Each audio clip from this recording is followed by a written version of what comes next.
Hello everyone. Today we will discuss about a poem of dedication written by Nissim Hkl. ये poem शुरू होती है England से। इसमें जो पोएट हैं वो इंग्लैंड जा चुके हैं और इंग्लैंड में उन्होंने एक रूम लिया है। वो रूम बहुत ही ज़्यादा छोटा है और उस रूम में एक छोटी सी विंडो है। उस छोटी सी विंडो में वो जाते हैं और बाहर देखने लगते हैं तो उनको कुछ दिखाई तो नहीं देता, दिखाई देता है पर बहुत कम दिखाई देता है। जैसे कि ज़मीन में ग्रीन ग्रीन ग्रास लगी हुई है और सामने एक रस्सी लगी हुई है, उस रस्सी में कपड़े सूख रहे हैं और थोड़ा सा और आगे बहुत ढेर सारे घर हैं, पुरानी पुरानी दीवारें हैं और उन घरों में कर्टन्स लगे हुए हैं और ट्रीज़ हैं, बहुत ढेर सारे पेड़ लगे हुए हैं। अब वो ठीक तरह से देख नहीं पा रहे हैं उस विंडो से बाहर, बट वो आवाज़ों को सुन रहे हैं। जैसे बच्चे खेल रहे हैं, वहाँ पे बहुत बड़ा पार्क है तो वहाँ पे बच्चे खेल रहे हैं। अब वो सोचते हैं कि मतलब कुछ भी नहीं बदला, सब पुराना ही है, कुछ भी नया नहीं है, सब कुछ पुराना है, सब कुछ बेकार है, कुछ भी काम का नहीं है। एकदम से क्या होता है, वो बैठ जाते हैं और मेडिटेट करने लगते हैं और वो जब अपनी आंखें बंद करके इमेजिन करने लगते हैं कि मैं एक बहुत बड़ा समुद्र के पास बैठा हुआ हूँ। वो इमेजिन करते हैं कि मैं बहुत बड़ा समुद्र के पास बैठा हुआ हूँ और वहाँ पे जो गरम गरम हवाएं हैं, जो गरम गरम हवा है वो मेरी बॉडी में आके टकरा रही हैं और मेरा जो ब्लड का फ़्लो है वो बहुत तेज़ी से फ़्लो हो रहा है। अब वो इमेजिन करने लगते हैं, सब पूरी चीज़ इमेजिन करने लगते हैं। अब वो इमेजिन करके पोएट बोलते हैं कि जो ये रिवर है, ये जो बहुत बड़ा समुद्र है, ये बहुत बड़ा समुद्र वो हम लोग की लाइफ में कैसे मुश्किलें आती हैं लड़ने का एक पावर देता है कि कैसे फाइट करना चाहिए। और जो समुद्र के किनारे बहुत ढेर सारे जो पेड़ लगे हुए हैं तो हर मौसम में पेड़ के फ्रूट्स बदलते रहते हैं।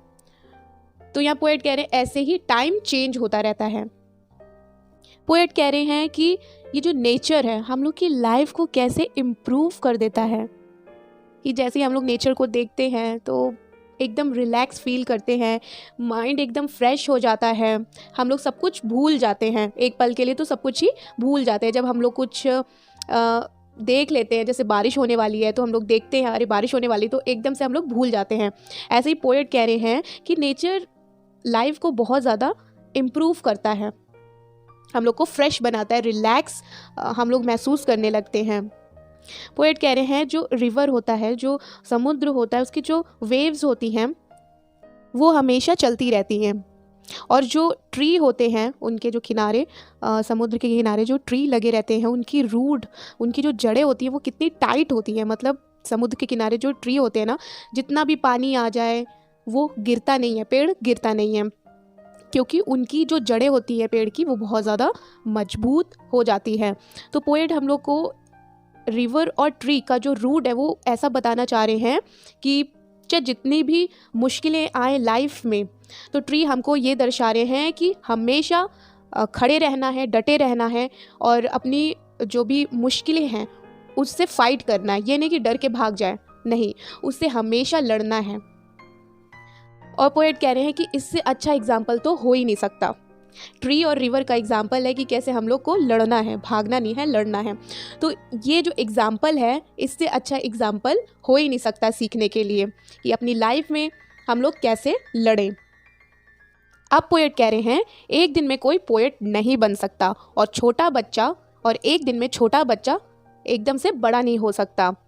पोएट यहाँ कहना चाह रहे हैं कि जो ट्री होते हैं जिसमें फ्रूट्स लगते हैं, हर एक मंथ के अकॉर्डिंग, हर एक ईयर के अकॉर्डिंग उसमें फ्रूट्स आते हैं, तो वो फ्रूट्स हम लोग को ये बता रहे हैं कि कैसे टाइम चेंज होता रहता है।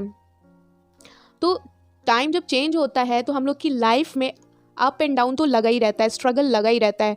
कुछ ऐसा टाइम होता है कि जिसमें हम लोग बहुत रिलैक्स फील करते हैं, कोई टेंशन नहीं होता है, एकदम लाइफ अच्छा चल रही होती है। बट एक टाइम ऐसा आता है कि बहुत ज़्यादा माइंड में टेंशन होती है, अपसेट फील होता है। तो यही पोएट कह रहे हैं कि एक दिन में कोई पोएट नहीं बन सकता और एक दिन में कोई छोटा बच्चा बड़ा नहीं हो सकता, वो भी अपनी लाइफ में धीरे धीरे चीज़ों को सीखते हैं।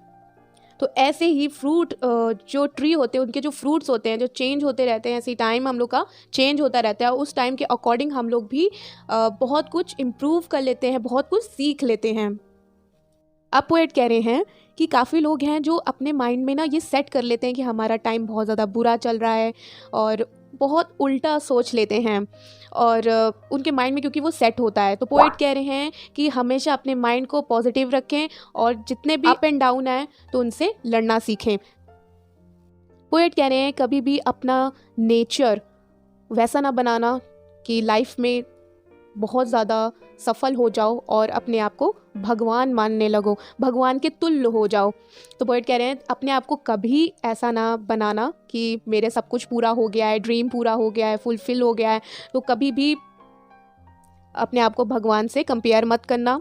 और वो कह रहे हैं, पोएट कह रहे हैं कि अपने आप को हमेशा हम्बल रखना। अब इतना भी हम्बल मत रखना कि कोई भी आपको बेवकूफ़ बना के चला जाए, बिल्कुल भी नहीं। अपने आप को जैसे इंसान को होना चाहिए नॉर्मल वैसा रखना, और अपने आप को वैसा इंसान बनाना कि सही टाइम में सही डिसीज़न ले सको, कि आपको तब इतना सोचना ना पड़े। अपने आप को वैसा इंसान बनाना। अब लास्ट स्टैंजा में पोएट कह रहे हैं कि एलिजाबेथ, यही मेरे पोयम की लैंग्वेज है, इसी से मैं इंसान के बिहेव को डिस्क्राइब करता हूँ, मतलब बताता हूँ। पोएट ने यहाँ पे एलिजाबेथ जो है एक रानी है उनको डेडिकेट किया है। तो यहीं पे हम लोग की पोम ख़त्म होती है। आई होप आपको ये पसंद आई होगी। अगर आपको ये पसंद आई है तो लाइक कीजिएगा, सब्सक्राइब कीजिएगा और शेयर ज़रूर कीजिएगा। Thank you.